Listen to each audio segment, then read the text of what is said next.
करना जो है वो फ़िलहाल मुनासिब नहीं होगा। और एक इदारे के जजेस ने दूसरे अपने चीफ जस्टिस जो उनका हेड है उनको एक ख़त लिखा है, तो हम इसका ऑब्वियसली अब वेट करेंगे कि क्या लाहे अमल इख्तियार किया जाता है। तो मैं आज इस मौजू के लिए आपको ज़हमत दी है वो चाइनीज़ सिक्योरिटी के हवाले से, और कल जो बिशाम में एक बड़ा अफसोसनाक वाक़या पेश आया। और देखिए, पाक चीन दोस्ती जो है वो एक लाजवाल दोस्ती है। चीन पाकिस्तान का एक ऐसा दोस्त है कि जब हम चाइनीज़ अपने काउंटर पार्ट्स को मिलते हैं तो हम उन्हें कहते हैं कि चाइना पाकिस्तान का ऑल वेदर फ्रेंड है। यानी एक ऐसा दोस्त है जो मुश्किल वक्त में भी साथ है, कड़े वक्त में भी साथ है, अच्छे वक्त में भी साथ है। और देखें, जब भी बैन अल-अक़वामी सतह पे भी जब भी पाकिस्तान के किसी भी मौक़िफ़ को हमायत की ज़रूरत पड़ी है और तायद की ज़रूरत पड़ी है, तो चीन ने बैन अल-अक़वामी सतह पे भी बड़ा भरपूर किरदार अदा किया है। तो कल जब ये अफसोसनाक वाक़या पेश आया, और देखें सी पैक के हवाले से आप जानते हैं हमारी लाइफ लाइन है, और चाइना पाकिस्तान इकनॉमिक कॉरिडोर मुल्क में मुआशी तरक्की का ज़ामिन है, जिसमें इंडस्ट्रीज़ का लगना, ट्रेड रूट का, ट्रेड कॉरिडोर का बनना गवादर तक, जिससे लोगों को ज़रिया माश भी मिलेगा, जिससे नौकरियां जो हैं वो भी मिलेंगी, जिससे रोज़गार में इजाफा होगा, महंगाई में कमी होगी। और हम समझते हैं कि सी पैक के जब मियां नवाज शरीफ के दौर में 64 अरब डॉलर की इन्वेस्टमेंट सी पैक के तहत आई, उससे हमारी जो शरह नमू है, ग्रोथ है, जीडीपी, उसमें खासा इजाफा हुआ। तो चाइना एक पाकिस्तान का बड़ा दरीना दोस्त है, और कल यही वजह है कि जैसे ही बिशाम में ये चीनी बाशिंदों पर बड़ा अफसोसनाक ही हमला किया गया, वज़ीर आज़म ने तमाम मसरूफियात तर्क करके चीनी सफारत खाने का दौरा किया, चीनी सफ़ीर से इजहार ताज़ियत, इजहार अफसोस किया, और इस अफसोसनाक वाक़े की ना सिर्फ मज़म्मत की बल्कि इसकी तहकीकात के हवाले से यकीन दहानी कराई कि ये दहशत गर्दी की जो जंग है, दहशत गर्दी का जो नासूर है, इसके ख़ात्मे के लिए हम पूरी तरह पुरज़म हैं, हम पूरी तरह कमिटेड हैं इस कॉज के साथ। और पाक फ़ौज हो, सिक्योरिटी एजेंसीज हों, वो मुकम्मल तौर पे दहशत गर्दी के खिलाफ जो जंग है उसमें जुटी हुई हैं।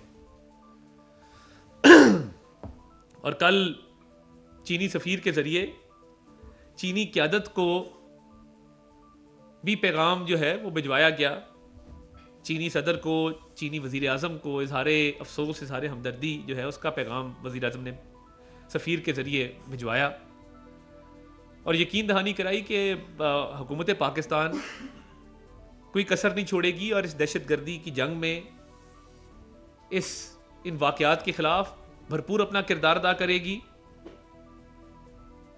और इसको जड़ से उखाड़ने में हुकूमत पाकिस्तान पूरी तरह पुरज़म है। तो ये मैं समझता हूँ कि पाक चीन दोस्ती को नुकसान पहुँचाने की जो पाकिस्तान के दुश्मनों की साजिश है वो नाकाम होगी, और पाक चीन दोस्ती जो लाजवाल दोस्ती है वो इंशाअल्लाह ताला कायम रहेगी। और ये वाक़यात इसलिए किए जाते हैं कि पाक चीन दोस्ती को नुकसान पहुंचाया जाए। चीनी अवाम के साथ इस दुख की घड़ी में हम खड़े हैं और उनसे इजहार हमदर्दी भी करते हैं, इजहार ताज़ियत भी करते हैं। और आज एक हाई लेवल मीटिंग की सदारत, एक हाई लेवल इजलास की सदारत वज़ीर आज़म पाकिस्तान ने की, जिसमें वफाकी वज़रा के अलावा chief of army staff general Syed Asim Munir भी शरीक हुए। चारों सूबों के वज़रा आला, चीफ सेक्रेटरीज, आईजीज इस इजलास में शरीक हुए। इसके साथ साथ गिलगित बल्तिस्तान, आज़ाद जम्मू कश्मीर के चीफ सेक्रेटरी और आईजीज ने भी इस इजलास में शिरकत की और एक मरबूत हिकमत अमली के हवाले से बात हुई कि दहशत गर्दी के खात्मे के लिए एक मरबूत हिकमत अमली को अपनाना होगा। और आज एक कौम को एक इत्तेहाद का मैसेज दिया गया कि तमाम इकाइयां वफाक के साथ एक पेज पर हैं और जब हमारी सालमियत पे वार होता है, जब पाकिस्तान के मफाद पे वार होता है तो हम पाकिस्तानी इकट्ठे हो जाते हैं। फिर हम ना सियासी जमात देखते हैं, ना रंग नस्ल मजहब देखते हैं और हम अपना दिफा करना भी जानते हैं और अपने दरीना दोस्तों का दिफा करना भी जानते हैं। तो इस हवाले से आज सिक्योरिटी फोर्सेस के किरदार को भी सराहा गया कि जिन्होंने पिछले एक हफ्ते में तुरबत वाले हमले में, गवादर वाले हमले में, बिशाम वाले हमले में बहुत तगोदो करके कीमती जानों को ज़ाया होने से बचाया। और वहाँ इस समर का भी जिक्र हुआ कि ऐसे वाक़यात की रोकथाम के लिए जो हिकमत अमली बनाई जाएगी उसके लिए आपस में कोऑर्डिनेशन का एक बड़ा मरबूत मैकेनिज्म बनाया जाएगा।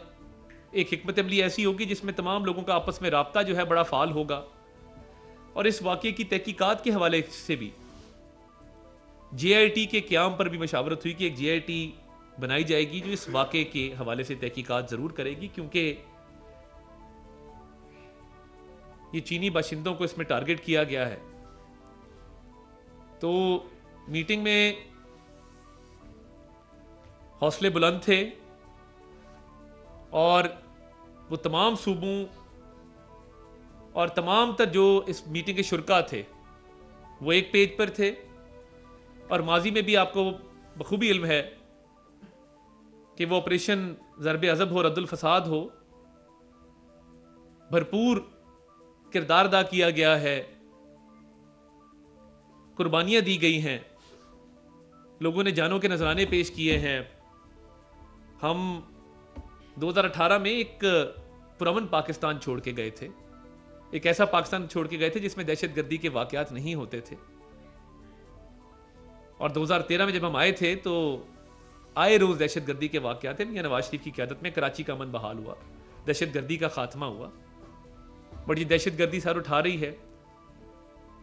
तो ये हमारा बड़ा वाज़ेह पैगाम है कि जब तक दहशतगर्दी का खात्मा नहीं होता चैन से नहीं बैठेंगे। वज़ीर आज़म ने इस अज़म का यादा किया और कि वो हमारे चीनी दोस्त हों, वो हमारी सेंसिटिव इंस्टॉलेशंस हों, वो पाकिस्तान का कोई भी शहरी हो, उनके तहफ़्फ़ुज़ के लिए हर मुमकिन कदम उठाया जाएगा और दहशतगर्दी के नासूर को जड़ से उखाड़ने में कोई कसर ना उठा रखेंगे इंशाअल्लाह ताला। तो मज़ीद इस हवाले से मैं सिर्फ ये अर्ज़ करता चलूँ कि चीनी कौम, चीनी क़यादत, उनके लिए हमारे जो जज्बात हैं कि वो कौम जिसने हमेशा पाकिस्तान का हर महाज पे साथ दिया है, उनके गम में हम बराबर के शरीक हैं और ऐसे वाक़यात की रोकथाम के लिए ये यकीन दहानी कराते हैं कि हर मुमकिन इक़दाम जो है वो किया जाएगा। बहुत शुक्रिया। कुछ हमारे हमसाया मुमालिक जो हैं उनकी जो हॉस्टाइल एजेंसीज हैं वो मुलव्वस हैं ऐसे वाक़यात में जो इस प्रोजेक्ट को नुकसान पहुंचा रही है। क्या आप ये मामला डिप्लोमेटिक सतह पर भी उठाएंगे? देखिए, मैं ये समझता हूँ कि वज़ीर आज़म ने भी पिछले दिनों अपने खिताब में ये बात वाज़ेह की कि जहाँ जहाँ कोई सरजमीन पाकिस्तान के मफाद के ख़िलाफ़ इस्तेमाल हो रही है, दहशतगर्दी के वाक़यात के हवाले से, मनसूबाबंदी के हवाले से इस्तेमाल हो रही है, तो इसकी इजाज़त नहीं दी जाएगी। और आपने देखा कि मीर अली वज़ीरिस्तान के वाक़े के नतीजे में पाकिस्तान ने उसका भरपूर जवाब दिया। और साथ ये भी बात उन्होंने की कि हम तमाम अपने जो हमसाए हैं और अपने इलाकाई ताल्लुकात के हवाले से हम चाहते हैं कि अमन कायम रहे और बातचीत के ज़रिए मामलात हल हों। तो अमन कायम रहना चाहिए, मगर जो मीर अली के वाक़े के बाद जवाब दिया गया था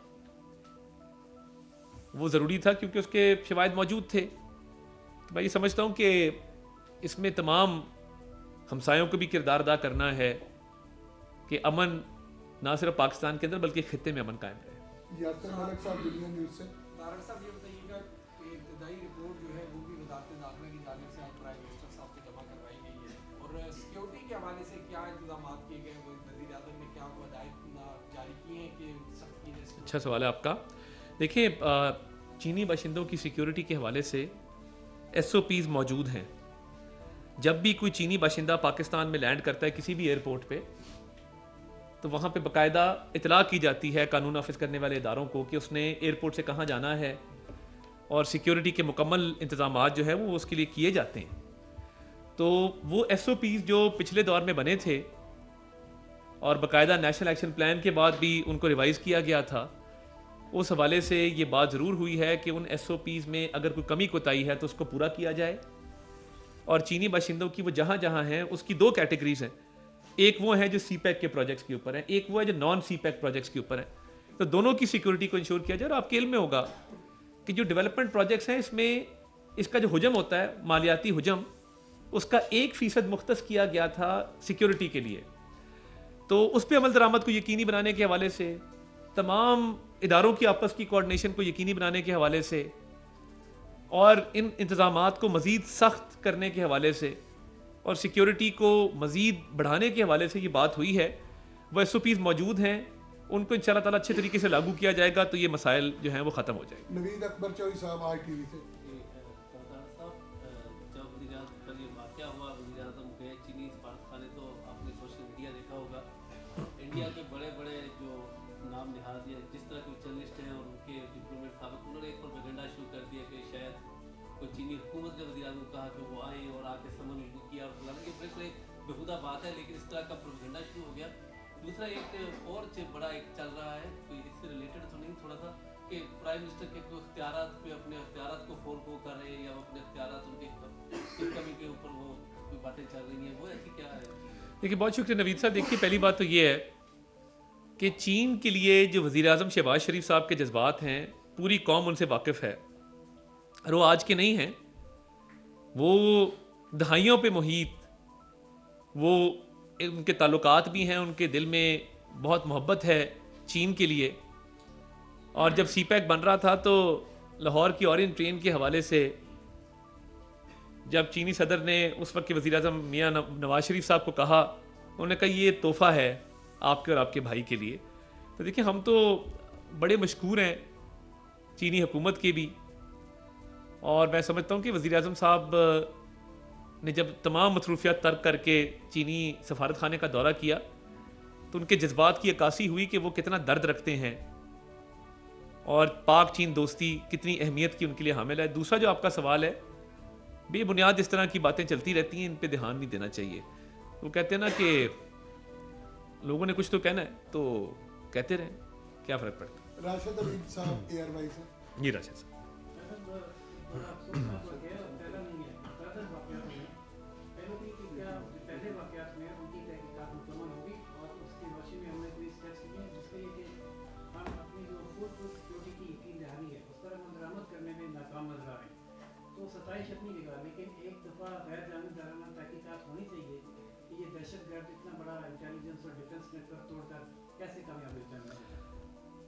राशिद साहब मैं आपकी तवज्जो मबजूल करवाऊंगा 2018 के बाद की गवर्नमेंट पे, जिस दौर में कहा गया कि हमें बातचीत करनी चाहिए, जिस दौर में कहा गया कि ठीक है रद्दुल फसाद हो गया, ज़रब अज़ब हो गया, अमन बहाल हो गया, अब बातचीत का दौर आया है।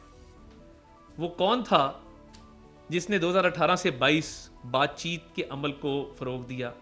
वो कौन था जो इन दहशतगर्दों के लिए हमदर्दी रखता था?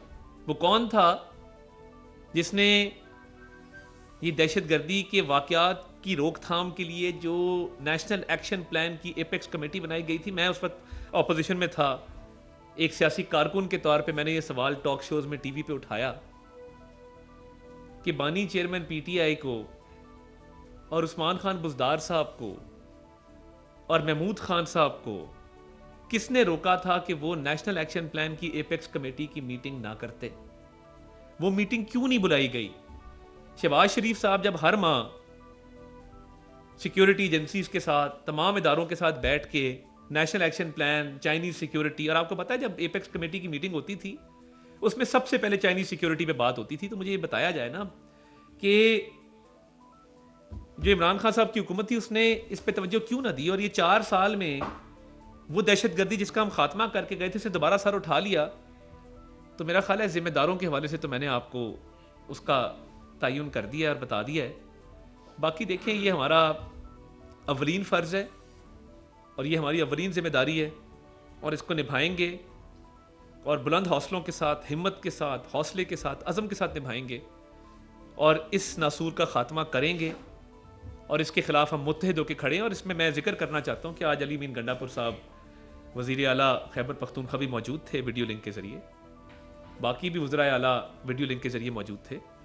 उन्होंने भी इस तमाम तर मौक़िफ़ की तायद की और इस दहशतगर्दी की जंग में अपना भरपूर किरदार अदा करने के हवाले से उन्होंने अच्छे जज्बात का इजहार किया। तो मैं समझता हूँ कि पूरी कौम एक पेज पे है और इंशाअल्लाह ताला इसका सदबाब किया जाएगा। तारिक अजीज साहब भी हैं उनसे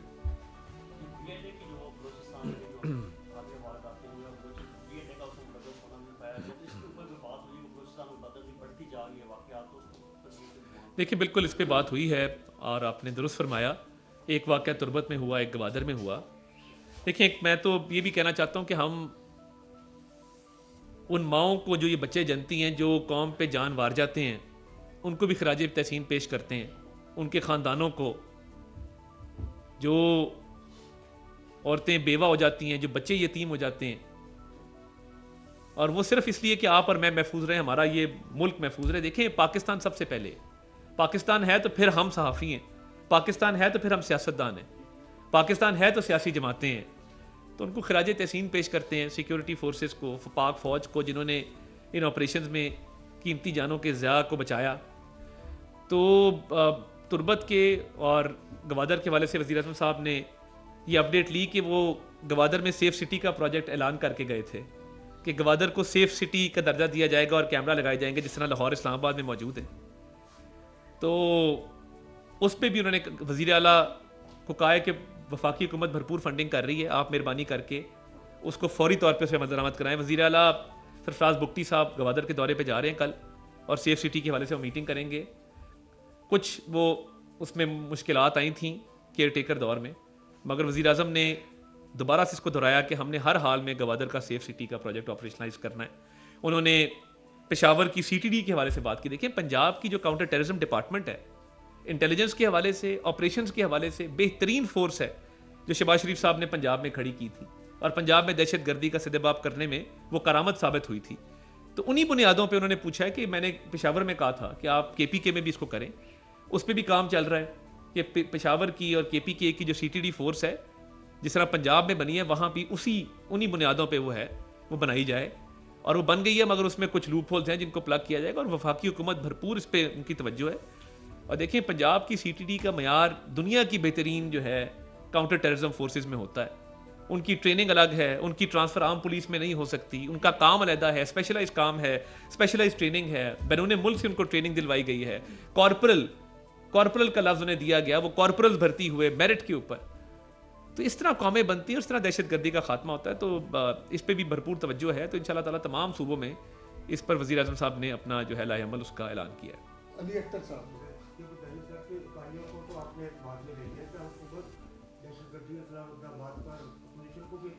देखें, बिल्कुल देखें, ये बहुत ज़रूरी है और कौमी असम्बली का इजलास आ रहा है 1 अप्रैल को, उसमें भी इस मामले पे डिस्कशन होगी और अपोजिशन को भी कहेंगे कि इस मामले पे अपना वो किरदार भी अदा करें। और देखिए, अपोजिशन की जो बड़ी जमात है सुन्नी इत्तेहाद काउंसिल, उसकी भी नुमाइंदगी थी, आज उनके वज़ीर आला बैठे थे। तो हम तमाम इस मामले को आगे लेके जाना चाहते हैं। तो पार्लियामान में भी अगर इस पे 1 अप्रैल को मुश्तरका को करारदाद आ जाती है तो मैं समझता हूँ कि ये हमारी बड़ी कामयाबी है। Last question.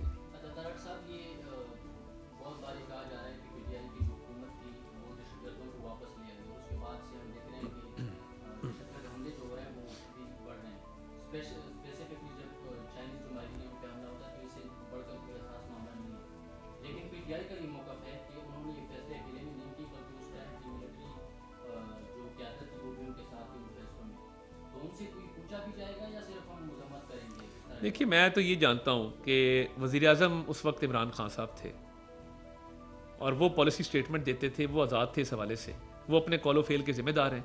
तो आज वो जो उनका कॉलो फेल था, जो उनके मामलात थे, कानून के मुताबिक वो उसकी सज़ा भुगत रहे हैं। तो मैं तो इतना ही कहना चाहता हूँ। Thank you sir. बहुत शुक्रिया।